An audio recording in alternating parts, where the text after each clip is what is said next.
So, decided to do a little short clip of how I got the seal out.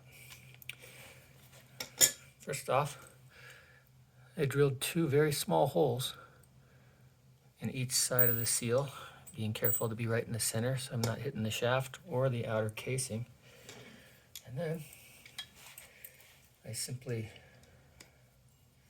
clamp on to the screw and give a tap, tap, tap on each side. And slowly but surely, it comes out as evenly as it's hopefully going to go in. All right, so yeah, see? There's the leaky seal. And these are just 3-inch wood screws. So I hope that helps. I know it helped me. All right. Thank you for watching.